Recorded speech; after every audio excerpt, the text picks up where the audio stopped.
Aujourd'hui, je vous propose une petite vidéo toute simple pour parler des livres que j'ai prévu de lire ce printemps. Si vous me suivez un peu, vous savez que j'aime bien faire des piles à lire saisonnières et je sais que ça vous plaît également. Donc aujourd'hui, je reviens pour parler des livres que je vais lire là, incessamment sous peu. Et je commence sans plus de préambule en vous parlant non sans honte de Grisha le tome 2. Ça fait 3 mois. 3 mois que je suis dessus parce que je n'arrive pas. J'avance pas en fait, c'est un trou sans fond ce livre, je n'arrive pas à en voir le bout. Pourtant j'avais eu un coup de cœur pour le tome 1, je vous en ai parlé parce que c'était dans mes meilleures lectures de 2022. Là je ne sais plus quoi faire, mais je sais que j'ai pas envie de l'abandonner donc je l'abandonnerai pas. Du coup ce que je fais en fait c'est que je lis genre 20 pages par-ci par-là, mais clairement je suis un peu en train de quitter le navire, je lâche la rampe avec ce livre. Un livre que je vais lire pour le printemps et en fait je vais le lire genre là dès qu'il va arriver parce que je l'ai commandé hier, c'est Betty, qui est un livre que je vois depuis très longtemps sur les réseaux, qui a fait beaucoup parler de lui en très bon. Je sais que mon amie Marion l'a beaucoup aimé, elle m'en a beaucoup parlé, elle avait d'ailleurs écrit à l'autrice. Et j'ai récemment découvert en fait que l'autrice était une descendante de la tribu des Cherokees, donc des natifs d'Amérique aux États-Unis.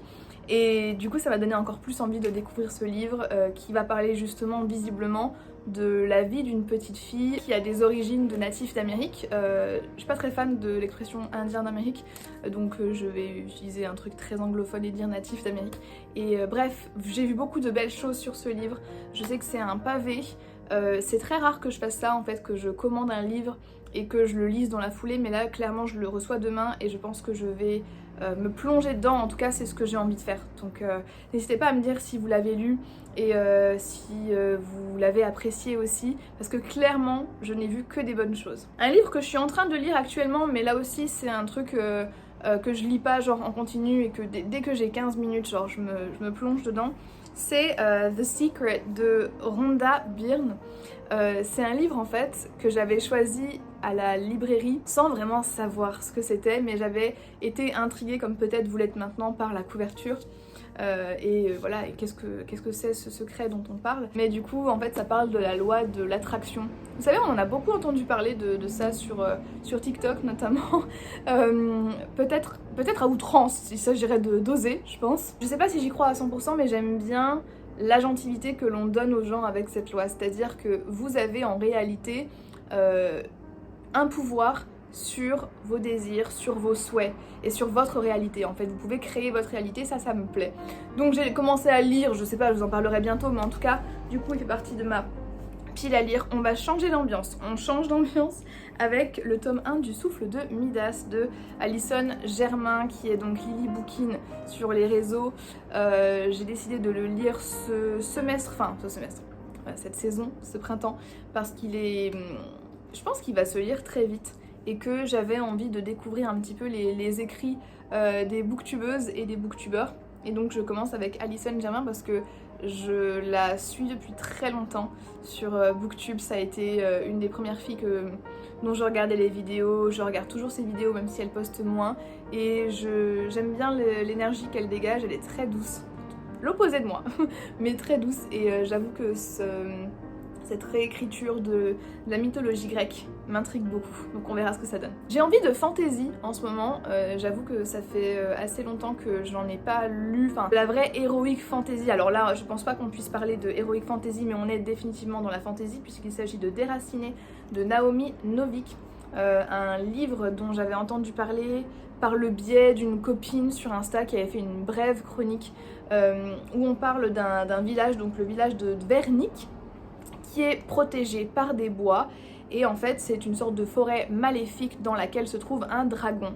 Et c'est le dragon qui protège ce village. Mais en échange de la protection du dragon, les villageois doivent faire don à chaque génération de la fille la plus jolie de la communauté. Et donc là on va choisir Agnieszka, Agnieszka qui va être donc donnée en offrande finalement à ce dragon. Apparemment c'est bon, quand j'en avais parlé dans un book haul certainement, certaines personnes m'avaient dit que c'était vraiment pas mal du tout. Il me semble qu'il y avait quelqu'un qui m'avait dit qu'il y avait eu un passage un peu dérangeant et que ça avait bloqué le reste de sa lecture, donc je verrai bien. Là aussi on est sur une pavasse, mais j'ai envie de fantaisie en ce moment. Voilà, j'ai envie de monde un peu parallèle. Le dernier là de cette liste, c'est White Fragility de Robin DiAngelo, qui est un essai donc sur la fragilité blanche. Il me semble qu'en français on le traduit comme ça, et c'est en gros l'idée que c'est parfois compliqué de parler de race et donc de racisme avec des personnes qui ne sont pas racisées. Ce qu'elle décrit comme la fragilité blanche, c'est l'inconfort que justement parler de race et de racisme peut créer chez des personnes blanches. Donc la fragilité blanche. Pour l'avoir vécu moi-même toute ma vie, je peux vous dire que oui, totalement, et c'est vrai que ça se remarque assez vite, l'inconfortabilité de certaines personnes, ça se traduit même physiquement parfois quand on parle de racisme et qu'on parle de privilèges, parce que le racisme s'accompagne bien entendu d'un système de privilèges. Et en fait la raison pour laquelle je lis ce livre, c'est pas parce que j'ai envie de me renseigner plus sur la fragilité blanche, parce que je suis assez au courant, pour l'avoir vécu plusieurs fois, je suis assez au courant, c'est juste que j'ai envie d'utiliser ce concept-là pour le transformer en un autre concept et créer un autre concept pour ma thèse. Alors un concept pas spécialement basé sur la race, mais plus sur la politique. Voilà, donc je vais pas en parler plus ici parce que je n'ai pas encore théorisé le truc et que c'est mon idée, que j'ai envie qu'elle soit propre quand je la présente. Mais voilà, c'est un peu... J'aime bien cette idée de fragilité et je trouve qu'elle peut s'appliquer à plusieurs domaines, dont la politique, voilà. Donc, surtout en France. Donc je vais le lire ce printemps rapidement.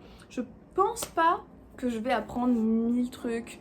Je sais pas si elle l'a écrit à destination d'un public racisé ou non, parce qu'encore une fois, les personnes racisées savent exactement de quoi il s'agit.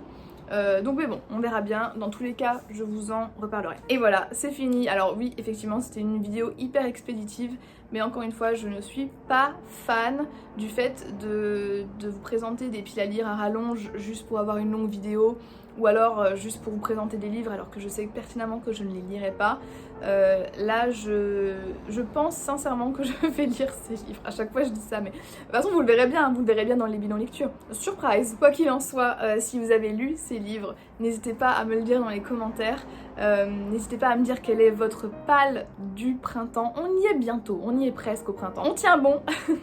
Et voilà, n'hésitez pas à partager avec moi votre pile à lire du printemps. Je vous remercie d'avoir regardé cette vidéo jusqu'à la fin et je vous fais à tous et à toutes de très gros bisous. Bye bye.